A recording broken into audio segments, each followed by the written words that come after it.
What's going on, everybody? Hope you're doing well. This is my first live in a while. I'm here in Accra, Ghana, and yeah, I wanted to. As a matter of fact, coming up in about 30 minutes, I'm about to do a full breakdown on this whole thing with this Pope over in came over or went over to Canada and supposedly issued this apology and all this other kind of stuff. I'm really going to break that down, and I'm going to be spending a lot of time going live during the month of August because we want to make sure that as we're bridging the gap, that we bridge the knowledge gap, we bridge the travel gap, we bridge economic gaps, and we just create these different experiences for everyone so that we're not just walking around out here flying blind, if you will. So be sure to hit that subscribe button. Be sure to hit the notification bell, and be sure to share all of the different videos that we're putting out. I can tell you that one thing that I am definitely looking forward to is we had a great time over the past several months in Tanzania. I mean, we did like a whole run, I should say. We were all over the I'm looking here just to check my just checking. Okay, there we go. All right, just checking a couple things. All right, so anyway, we were all over Tanzania, Dar es Salaam, shooting this documentary, getting ready to come up, talking about East Africa. You know, obviously I spent a lot of time in West Africa, and you've seen a lot of video content from the West. We spending some time over in the East, and we got some footage. I'm telling you, we got some National Geographic footage, some hyenas, a python, and a gazelle. And you know, those hyenas are no joke. I mean, when they get up on you, they actually made the python. I mean, the python had already eaten the gazelle, been in there for a few days at least. I'm thinking probably been in it maybe a week, just on the long side, maybe 3 days on the short side. But somehow those pythons got that, those hyenas got that python to throw up the gazelle. and it's something to see. I mean, to literally see it's in the belly, and the python just threw it up. I was like, wow. So we got that footage and so much more. I can tell you that the trip to Tanzania, and you all want to be on the trip that we're going to do in 2023, but the trip that we did to Tanzania just now was like magical. I think it has to be, from a magical perspective, one of the most memorable trips I'll ever be on, simply because it was like the perfect group came together. You had so many different stories, so many different people coming from so many different places, and everyone just gelled together as a family. But it was these different experiences along the way that I can't wait to share with everyone. And you know, the other thing that I was talking about earlier today, and I'm going to spend some time really honing in on how when people talk about the continent of Africa, they normally think of it as one country and everybody does everything the same. They say, well, you know what, Africans do this and Africans do that. And I'm thinking, like, okay, now which part of Africa, which Africa are you talking about? Because Senegal, Africa is very different from Kenya, Africa. It's very different from Egypt, Africa. It's very different from South Africa, Africa. So which Africa are you talking about? And so when you start, you know, posing those questions to folks, they got to stop and think, well, you mean to tell me it's not all the same thing? And I'm telling you, I'm about to put together a video. I did a video earlier today talking about the different flavors. Like if you eat ice cream and all you have is vanilla, that's the only flavor ice cream that you have, the only one that you know, or the only one that people talk about. And let's say you don't like vanilla, and you say, you know what, I don't like ice cream.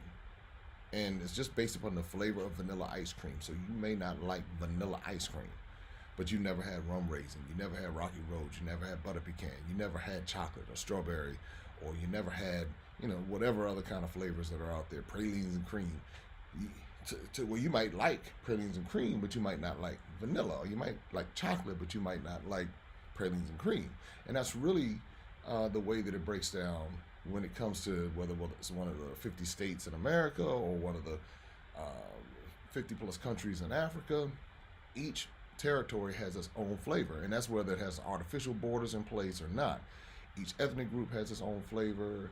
Each territory has a different landscape. And so, if we lump it all together and just say one thing, then many of us are missing out on. I mean, missing out on opportunities, missing out on a tremendous amount simply because of that limited thought process. And so, what we try to do is to show people that there's so many different things that you can connect with, and so many different people, and so many different opportunities that you can connect with by being in this space. And so that's why I enjoy being here. And a lot of people ask me, well, have you moved to Africa? No, I've not moved to Africa. Okay, I've not moved to Africa. I feel at home in Ghana. I'm in Ghana right now. I felt at home in Tanzania last week. I'll always be bicontinental because I still love the landscape of America. I still love the culture of America. So, I might not particularly care for the system. So if you ever hear me talk about being critical of anything, it's always going to be critical of the system or critical of a particular behavior, but it's not going to be critical I'm not going to be critical of the place where I was born and of the places that I know and grew up and have affections for. So that's why I say for me, I can do both. Because I recognize crazies on both sides of the Atlantic and out into the Indian Ocean. There's crazy everywhere. So once you understand that there's crazy everywhere and how to navigate it, that always helps. And so there are different degrees of crazy, of course.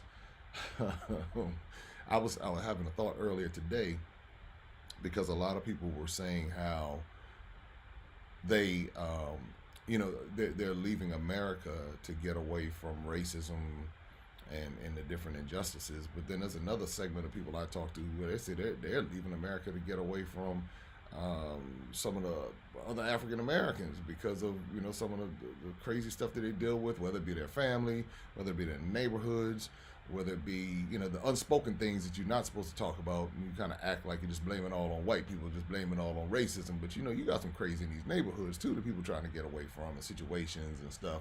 And they're trying to find, got bad relationships they're trying to get away from.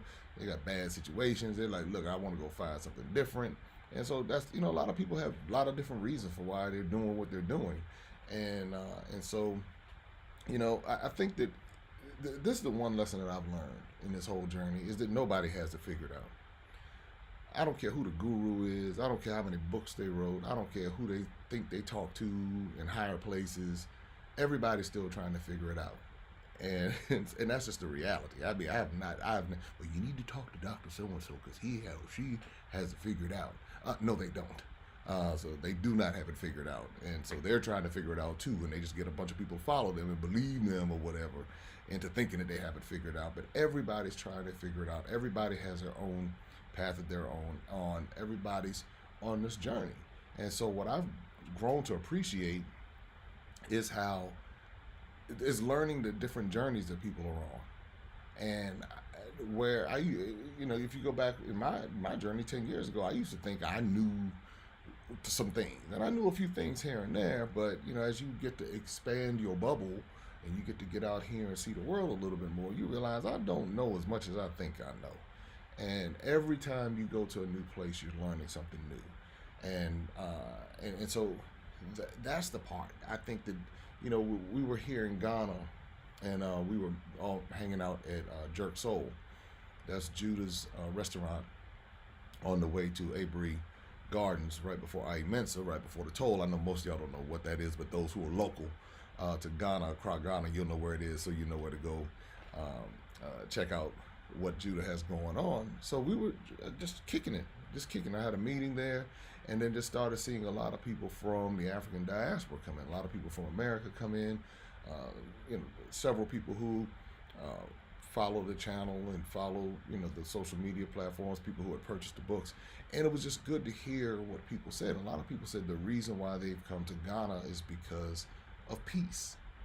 They just want peace from whatever the drama is that they're facing in America. And it's not that you won't find some drama here, but it's a different kind of drama here than the drama that that they're facing in the States. And so they found peace and they're happy about it. And so no matter what Smokey Robinson, whatever Smokey been smoking, whatever, no matter what Smokey Robinson had to say, these people have found peace.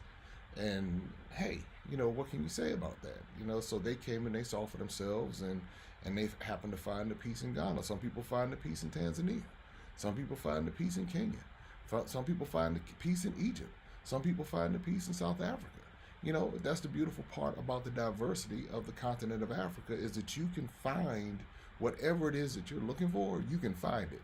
But if you're coming with the wrong mentality, then it's going to be difficult to find it, because you're going to be, I realize that there's some people who are not going to be satisfied anywhere. They need a whole new planet. But there are some people who say they prefer, the amenities of, say, a South Africa, and that's where they click, and that's where they gel. There are others who click in Ethiopia. There are others who click in Senegal. I know someone who recently just relocated to Senegal and loving it. Some people move to Cote d'Ivoire. Some people move to Nigeria. Some people move to Cameroon or Angola or wherever.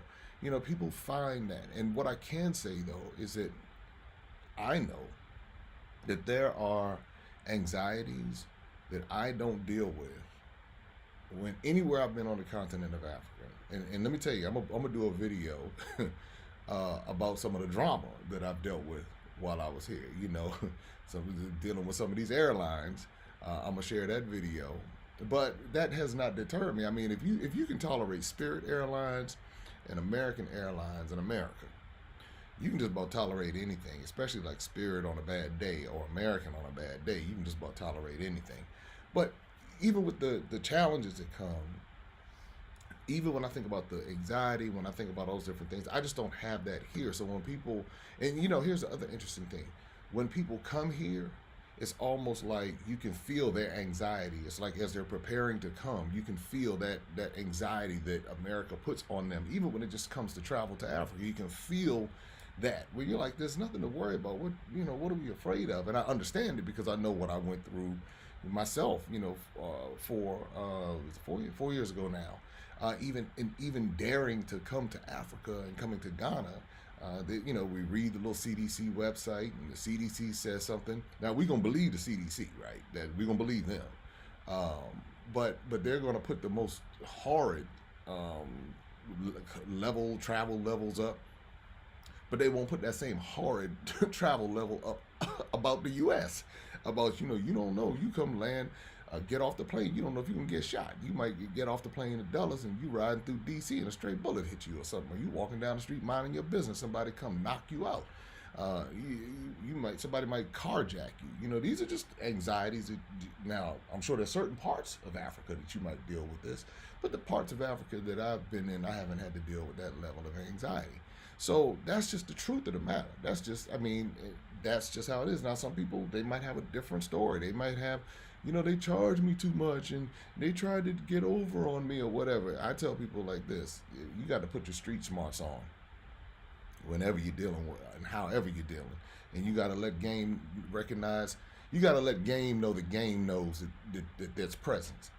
So that's the one thing that I say when it comes to being in the different parts of Africa, is that you got to put your game face on. You got to walk like you belong, and you got to walk like you got some hood in you or something.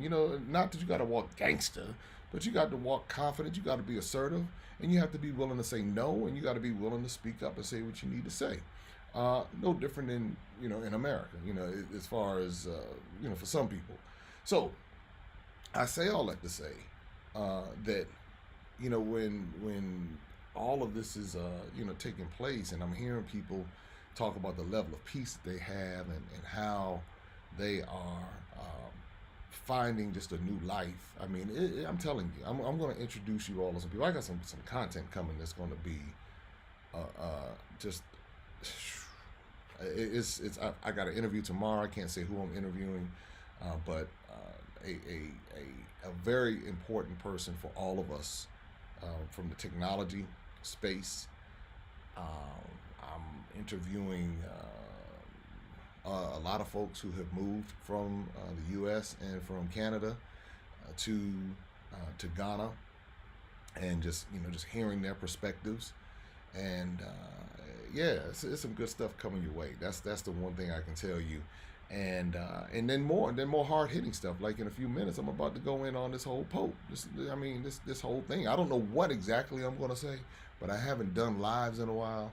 So if anybody knows that when I do a live, I just go for it, and it is what it is. And so hopefully it'll help someone, and they'll be able to understand this a little bit better. So anyway, speaking of that, this is just kind of like a reintroduction back to the live space. I'm going to come back in about 15 minutes, and I'm going to go in on this pathetically weak apology from this so-called Pope of the Catholic Church. I think his name is Francis.